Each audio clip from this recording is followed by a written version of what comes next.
there's a show on Jubilee called Who Lies More? And basically, you get two people to do the debate back and forth thing, and then when one of them tells a lie, the other side is supposed to press a button trying to call out the lie, and then they are fact-check to see if they are lying more often than not. And it's supposed to be based on political affiliation, but as we all know, this is almost always going to be based on individuals. So let's go ahead and take a look at what the hell's going on here. But first, we're going to go into the fan art section, and this one is from Calder, and it is a Death Knight Suris. And, you know, I've said it before, I'll say it again, undead women are hot as fuck. Sylvanas Windrunner did nothing wrong. You cannot convince me otherwise. I understand that up until recently, she was World of Warcraft's She-Hitler. You haven't done anything to change my mind. Anywho, Calder, thank you very much for the fan art submission. If you want your fan art to be shown in a future video, the best way to do so is to drop it into the fan art section of the Discord. Also, I want to go ahead and tell you right now that the Slime Suris bottle is empty, so canonically, this world is already fucking toast. So, anywho, thank you very much, Calder. I appreciate it greatly. And we're going to go ahead and take a look at this shit. The next checkmate prompt is, which party is more bigoted and discriminatory? Republicans or Democrats? The team with the least amount of points will start this round. So Micah, you will start, and your time starts now. Awesome. Well, hopefully we can both agree that there are... We are going to speed this up so that I don't end up infringing on Rhino's time, because we've had so many days where we've not been able to actually do the watering hole, and I'd like to be able to do Rhino's watering hole, so...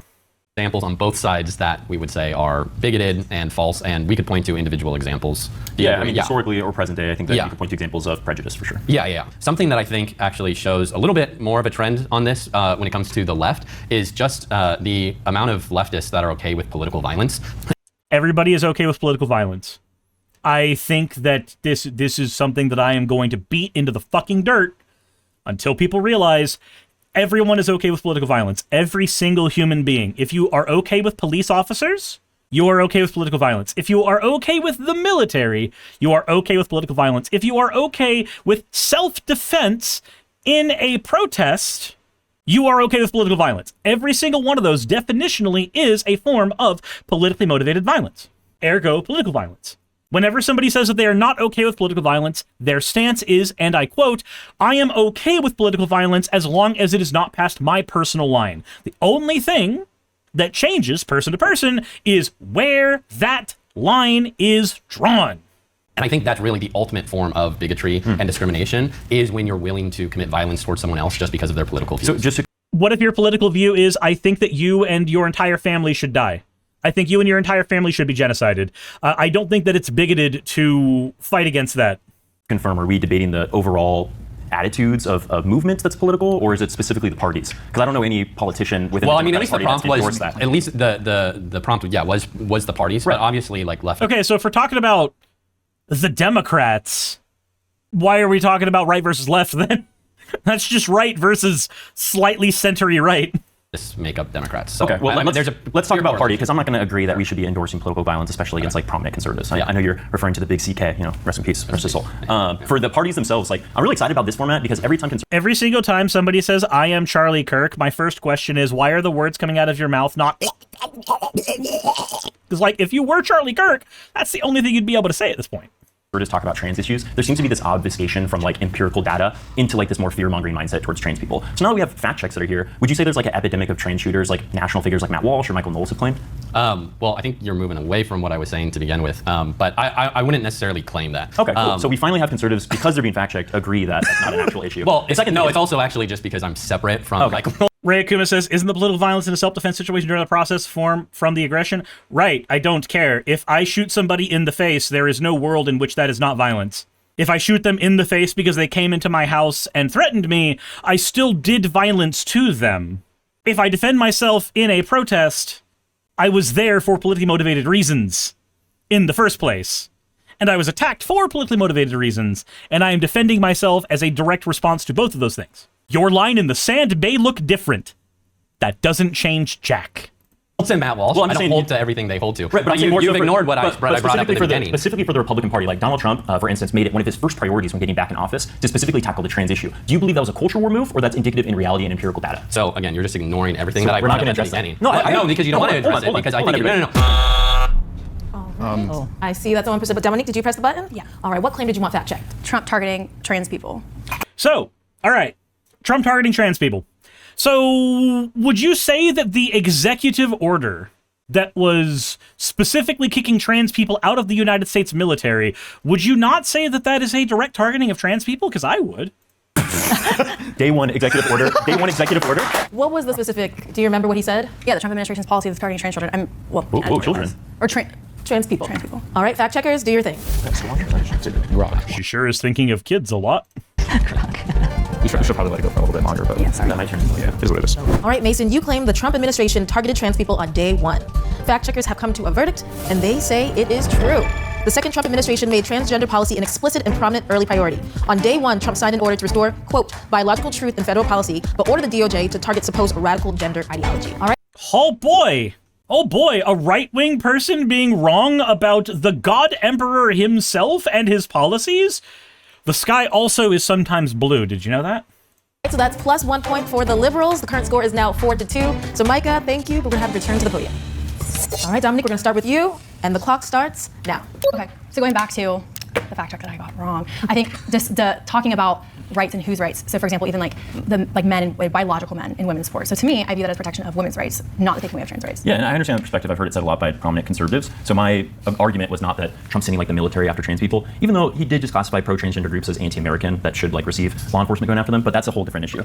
I think that specifically when it comes to the targeting of trans people with legislation. So since 2023, we've seen an uptick in specific anti-trans laws. The reasoning for that. Examples and like what they're specific. Yeah, for sure. So like bathroom bills, like Nancy Mace made a big spectacle about trying to ban Sarah McBride from using the Capitol Hill restroom. Or when we see specifically when it comes to like gender. And Sarah McBride bending over and taking that still pisses me off to this day.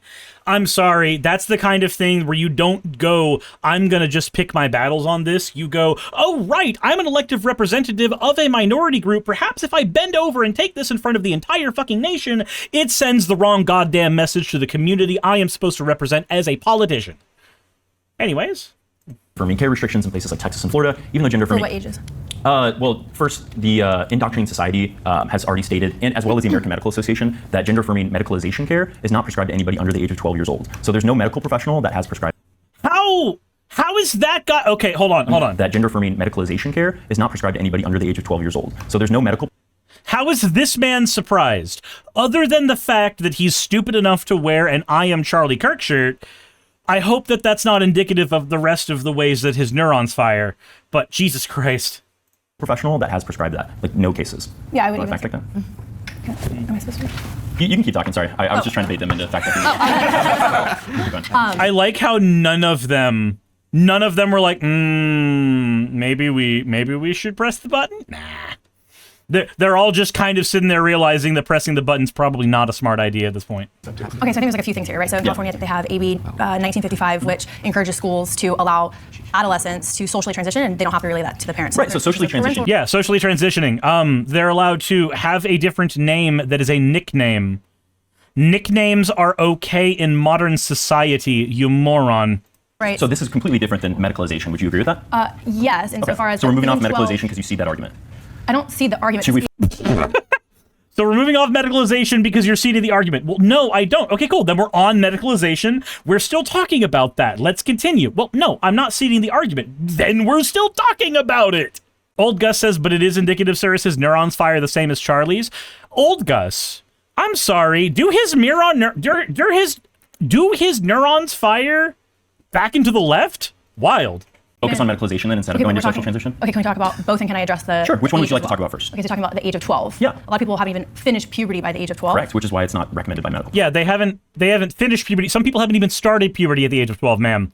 Maybe you forgot how puberty works, but like that's an ongoing process for most people that sometimes begins earlier and sometimes begins far later. Right, but even then, someone can't get a tattoo. When they're 18, you can't smoke, you can't army. So if you're going to do it irreversible, so let's say from 12 to 18, you can make that. So what are the requirements, and I'd love to hear your interpretation of this, what are the requirements for somebody to receive gender-affirming care in this country? I'm assuming that is a state by state. Right. Well, let's say like California, you'd say that's probably the most lenient when it comes to gender affirming care. You seem to know so much. Why don't you tell me how? I do know. I fucking hate that defense. When somebody... Okay, so recognize that when somebody does this, they are actually ceding that they have no idea what the fuck they're talking about. If somebody goes, well, you seem to know so much about this, why don't you tell me? That is them getting frustrated with you. That means that you're winning. Because I think this is an important issue. Okay, so there's a couple things that you have to go through before you're able to get authorized for medical gender affirming care. The first one is excessive analysis between healthcare providers and parental consent. That's number one. Number two, it's the age. It's age gated. So like I said, 12 years old, nobody's getting prescribed that below that age. And three, it's the stage of puberty. The stage of puberty. So just like you mentioned, everyone goes through puberty at different times. Some people go earlier. All right, I see you push your button, Micah. Oh boy, that was a... They even had a little bit of a consensus agreement with one another before they did that. Whew. Jessa said Mason pointed that out in his stream as well. See, I don't even know who Mason is, but I'm glad that I'm on the right track there if he's pointing that out too. What would you like to fact check? That parental consent is one of the requirements for gender affirming care. Gender affirming care. Put the thing that my girlfriend needs to survive in air quotes again, dumbass. Should say exceptions if you don't have parents. Like, We're talking about California. Always, it should be always a necessity. Yeah, because he said it was always. When they're over 18? no, I said no. Here's what specifically I Parents said. or legal guardian? He said requirement, and then he started listing out different requirements, and in that he said parental consent. Correct. All right, Mason, you stated that parental consent is a requirement for gender affirming care in California. The fact checker is checked, and that is true. Thank you. In the state of California, parents do need to provide Man, look at that face. care in California. The fact checker is checked, and that is true. Thank you. In the state of This is a woman who has just had her entire reality upended. California, parents do He's one-hand politics. He has one hand on all the platforms. Gotcha. need to provide informed consent to a doctor for a minor to begin receiving gender affirming care. The score is currently 5-2, with liberals still in the lead. Thank you, Dominique, but we're gonna have you return to the podium. Nuke bomb. All right, so Matt, you'll start, and the clock starts now. Hello, Matthew. Hello. So I think when we're looking at discrimination, obviously, like racial discrimination is like an important factor in this country. Yeah, so we're moving away from the trans stuff, right? Yeah, just for a second. Yeah, I'm not conceding something I didn't argue, but that was what I argued. That's a very like topic that you really Hold on, don't just somebody talk about, finished? But I was gonna Okay, no, he actually only has one hand. I didn't even notice that until right now. conservatives don't So have in the reference to data on discrimination, that. just hold on. Equal Protection Clause was what the Civil Rights Act of 1965, specifically Title VII, was based off of, right? That all people in this country should be treated equally, and that federal law should prohibit any racial discrimination when it comes to job hiring, anything in reference to just any sort of field. Now, in reference to the American Medical Association specifically, in reference to the MCAT scores, people that are black, people that are specifically of Hispanic race, for example, or Hispanic ethnicity, you could say, can indeed get into medical school with lower on average MCAT scores. That is an objective fact that we still measure, even after the Supreme Court ruling in 2023. And so that is going to be an instance of discrimination. For example, if like black people, right, had to get like higher MCAT scores on average to get into certain universities, that would be looked at as discrimination or as bigoted. That is something that Democrats have promoted because obviously Republicans are not advocating for affirmative action or any sort of policy in reference to that. So for me, I think that affirmative action is absolutely a nuanced issue. I think that you can talk about the reasons for inequitable admissions and making sure that you're allowing everybody to come to the table with equal footing. But I also understand, the argument that there are some people that are disenfranchised because of that, like Asian Americans when they apply. So I'm not here specifically wholeheartedly to advocate for affirmative action. But if you want to talk about discriminatory, yeah, I think that there's there an we go. argument for affirmative action being discriminatory. okay, there we go. Well, that's a Democrat. I mean, yeah, definitionally, affirmative action is discriminatory because in order to have a criterion by which you try to elevate somebody, you must be able to discriminate in the first place to make that happen. Like, it is discriminatory by definition. Whether it is bad to be discriminatory by that definition is a different conversation entirely. Like proposed policy is discriminatory towards like whites. But I don't think that in itself means that the Democratic Party overwhelmingly is more discriminatory versus the Republican Party, who specifically targets vulnerable groups, like trans people. If you want to talk about trans stuff, I'm sure you're. I mean, you already mentioned like trans stuff, but let me. So you want to talk about the racial part. Let's black. So we cede that is an area that you will just lose in, so we are moving away from it. Love that. The press person here. So just in reference to the like racial aspects of certain things, like what is the main reason, for example, Democrats say that like black people on average commit more crimes than whites? So we typically see communities that have higher homicide rates also correlate with things like communities who were redlined through federal policy, for communities that also were excluded from the GI Bill, from communities who have had decades and decades of divestment from public infrastructure. So there seems to be a heavy correlation between poverty and crime. So socioeconomic factors, right? Yeah. Okay, great. So why is it that even after we account for socioeconomic factors, Hispanics and blacks still commit disproportionate crime in reference to white people? What about? So the reason for that is because the redlining itself has not actually been controlled for. You see, redlining happened, like there are people alive today who are still suffering through the effects of redlining, despite the fact that technically it is illegal for us to continue redlining. Because one of the downstream effects of redlining has been the fact that generational wealth was harder, if not impossible, to accumulate in the hands of a lot of black families. Because generational wealth was harder, if not impossible, to accumulate, in part and sometimes completely because of the redlining itself. Let's explain what redlining is for people who may not know.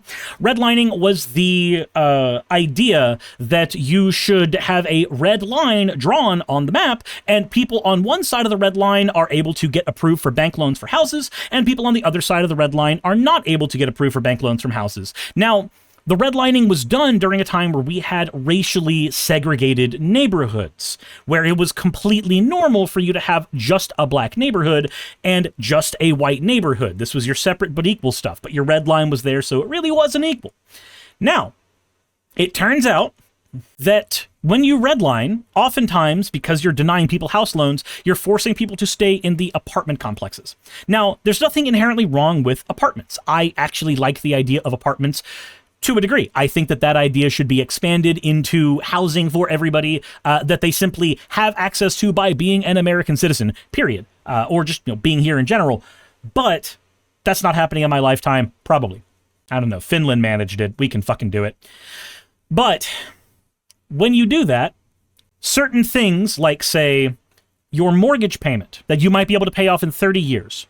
Well, now, suddenly, the amount of money that you've been paying on your mortgage for 30 years is no longer a thing you're having to worry about. So even if you're making the same amount of money, adjusted for inflation, 30 years later, after you got your house, now suddenly you've got this extra money that is being able to be funneled into a bank account. That savings will compound. And then when you have a kid, if that kid stays in the family home, then that kid takes over the house. And when that kid takes over the house, they're not making a payment either. So now suddenly their money is just accumulating. Housing right now is one of the most expensive things in all of America. So being able to account for housing on your expenses, not having to pay for housing on your expenses, is insane. It's so helpful. Hell, my living situation where I have a mortgage is one of the only reasons that I am able to afford surviving off of YouTube income. Because if I was paying the general rate around here, which is like $1,200 for a one-bedroom apartment, I'd be buried under that.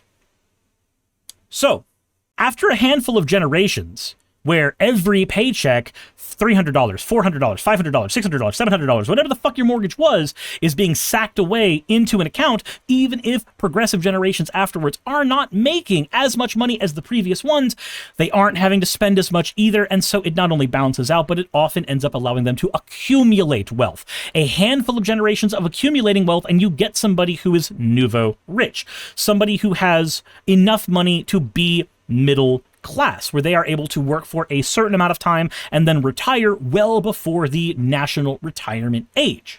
When you lock people out of that ability, when you force them into the apartment industrial complex and you don't let them leave, you remove that bit of money that they would be able to build up. And because they are not able to build up that wealth, generation over generation over generation, and apartments, unlike mortgages, tend to cost more year over year, not the same year over year. That money is just getting hemorrhaged into somebody else's pocket. Because of the generational effect of this, even if you are 3 or 4 generations after the time where redlining was considered legal and normal to do, you would still be feeling those effects now, because people who did not have to feel those effects are now millionaires. Like literally, they have not had to spend thousands of dollars generation after generation. They've accumulated wealth. Thorzen says, oh, it's not even going to show there because they're a ban evader. Don't worry, when Muslims represent 50% of the population, everything will be fine. I heard they are super tolerant. Yeah, Thorzen, I'm going to go ahead and show you exactly how tolerant I am. And now you're not here anymore. Congratulations, I've given you all the attention that your parents failed to. Anywho, let's go ahead and continue. I needed to go ahead and do the redlining thing because there are some people who don't know what it is, and feel free to Google search to fact check me, but for some people who are audio-only listeners, I just saved you a Google search.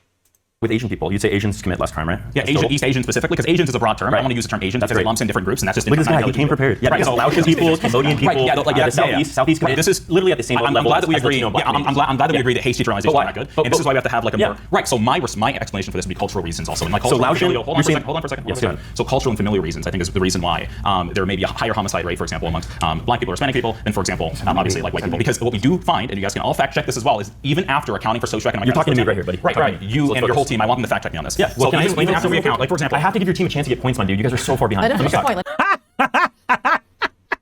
the point. So even when you account for the redlining thing, even if you manage to do that, there's another thing that you have to account for that we usually don't, and that's over-policing. So even if homicide rates in truth are, or even like rates of violence, like robbing banks, shit like that, if those rates are identical across populations, but one population is over-policed, which we know that black populations tend to be, you're going to see them overrepresented in that data, even if their numbers are actually de jure the same. Let me finish the point. Oh, Matt? Right. So, for example, I think I saw a data set on this that even black kids that come from the wealthiest families, right, still commit just almost the same amount of crime, or even more, for example, than, for example, white kids that come from like $30,000 median household income. Perfect. Get that one. All right, Evan, I see you push your button. Which claim would you like fact checked? That black kids from wealthy neighborhoods commit as much, or if not more, violent crime than kids from sub 30K households that are white. Yeah. All right, fact checkers, do your thing. I don't even think there's data on that. We're gonna lose this. White neighborhoods commit as Perfect. Get out. Or even more, for example, than, for example, white kids that come from like $30,000 median household income. Perfect. Get that one. All right, Evan, I see you push your button. Which claim would you like fact checked? that black kids from wealthy neighborhoods commit as much, or if not more, violent crime than kids from sub 30K households that are white. Yeah. All right, fact checkers, do your thing. I don't even think there's data on that. We're going to lose because what's going to happen, the number is that the highest decile of blacks commit slightly less crime than the lowest decile of whites. So, Matt, you claim that black kids from wealthy families commit as much or more crime than poor white families. The verdict is in, and that is false. Every fucking time. That's not false. There is no data. Wait, so the fact checkers showed you are incorrect, and your response, that's not false. No. It has to be in my blood. I, as the black person, need crime to be in my blood so bad. Dude, what the fuck are you doing? The plantation was years ago. We don't need to suck up to the whiteys anymore. Oh, right, I'm the whitey. You don't need to suck up to me anymore. No. Wait for it. There's no data to directly support this claim. It is overly broad and is not backed by data. Overly broad. And I bet you it could take me 10 seconds to find the source. It's just too inflammatory. It would take me 10 seconds to find the source. So why did an entire team of people trained in fact-checking come up with you being incorrect? Like, sure, go find your source from IQisarealnumber.net or some shit. Reddit.com. Okay, we can check after the show. Yeah, they're not going to admit that. Even then, it might still be wrong. Transistor Prediction says, I'm still shocked as fuck to see fact-checking on Jubilee. Transistor, they've done fact-checking on every single Jubilee video for the most part that I've seen. Lillian, thank you for subscribing. But, like, that's just a kind of a normal thing on Jubilee. The difference here... I love Meteor Golem! In the other formats, the fact-checking is done after the edit is finished, whereas in here, the fact-checking is done in real time. Bet $100 after the show, you won't find it? Sure, I'll bet $100. Okay, bet $100. Wait, he said you have $100 though? Yeah, okay, I'll bet you $100. I mean, they're not going to admit it just because it's too inflammatory. He said you can find it 10 seconds after the show. This is great TV. Me too. So I want to start with, I think you admitted earlier that you do think one of the major positions of the Democratic Party is discrimination. Sure. And then you believe that they're just less discriminatory because of other things Republicans do? So I think if we're looking at metrics, right, we should probably balance which party is intentionally going after certain people. I've heard from some of the claims of the debaters that a big example of evidence of why the Democrats are more discriminatory are these leftists online that make fun of political creators that died. That's one example. The example I gave well, that's not the Democratic Party you in general. admitted to was them going after white and Asian students in discrimination with the practices because there's a select number of seats. Wait, is it going after the white and Asian students for affirmative action to be? That's not how that works. You're not going, like, if I give some kid a scholarship for being in part of an impoverished black neighborhood, I'm not going after some white person. I'm giving a scholarship to a black person. And so if you prioritize seats to one group, you have to, by definition, remove them from another group. Sure. And you don't think that makes them more discriminatory? No, because you want to go after the Republicans now? We can do that, sure. Yeah, so another thing about this format is if you keep pressing one issue that I'm conceding to, you're going to lose time to actually get points, which is not good for your team. So if you I'm want more to talk concerned about truth than about the points. The points are fun. I want to Yeah, I'm just concerned about truth too. So do you want to talk about the trans issue? Because nobody has we have to weigh these examples against each other, but absolutely, let's talk do about any issue. So is the Republican Party intentionally discriminating against trans people? Discriminating against trans people? It depends what you mean by discrimination, what you mean by trans. What would you say? Yes or no? I do not believe that the Republican Party is intentionally discriminating against trans people because I don't believe that a person who is claiming to be trans actually is trans. So there's no such. I see why you have the Charlie Kirk shirt. I understand why you have the Charlie Kirk shirt. I made mention that the neurons must be firing back into the left, but it seems that they're actually leaking out somewhere. No, like, all right. So I've heard the meme, like once or twice, saying that trans people don't exist. And usually it's like, when I hear it more often, it's the trans kids don't exist meme. But like, in 2026, I haven't really heard it that much anymore. Not really. Like, I'll hear that trans people exist, but they have mental issues, and like, yeah, sure, there's a disproportionate amount of trans people in the Sonic the Hedgehog community. Of course there's mental issues. It's called autism. But realistically, I don't hear that claim that often spoken that blatantly stupidly. Like, we can literally just pull up data. A gender identity or trans identity, right? I believe people identify that way. But you're saying that's not congruent in reality. Yeah, like there's no empirical data or empirical science that backs up gender identity. There is empirical status. Oh, wait.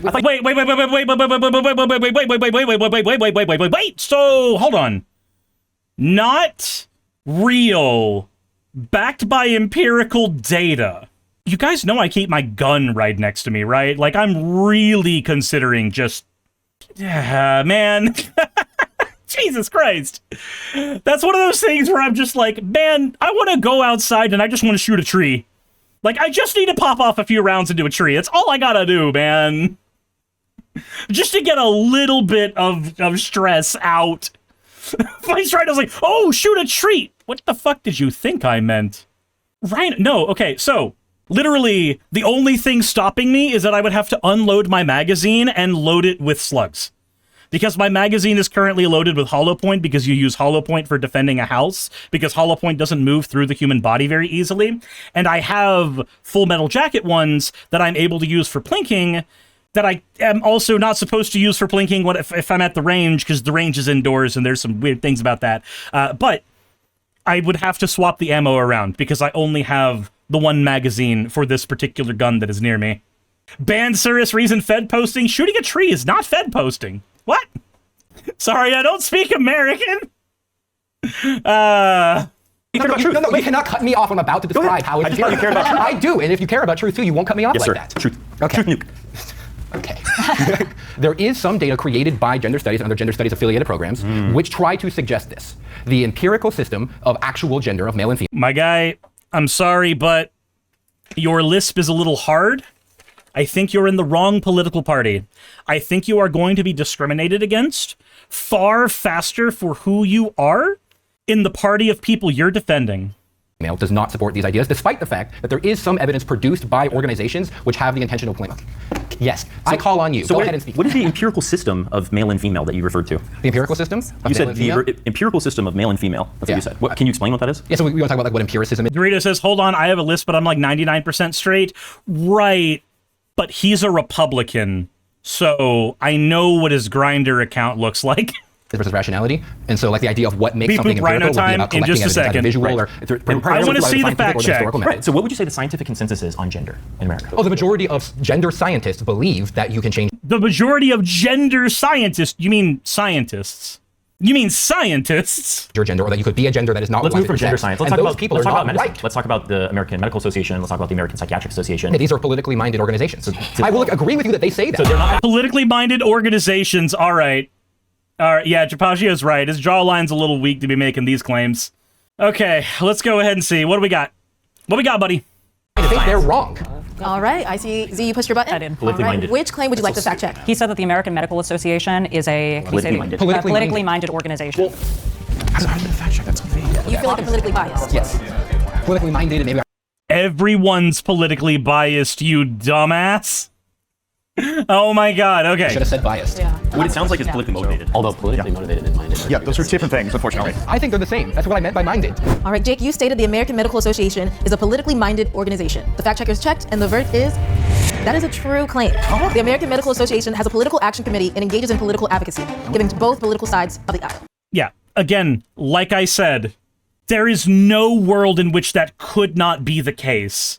Because when you are doing science of any kind, you will eventually have to bloody your knuckles up politically. Like, that's just how it works. That's all we have time to get into because I need to go on with Vice Rhino. I have to water his hole. So, Dorito says it's true on a stupidly broad technicality. Right, but that technicality is exactly what they're going to utilize. The thing is, I am used to that technicality. I am willing to cede that technicality on the basis of everyone's politically motivated. Like, literally, the politics thing is where we draw our line in the sand.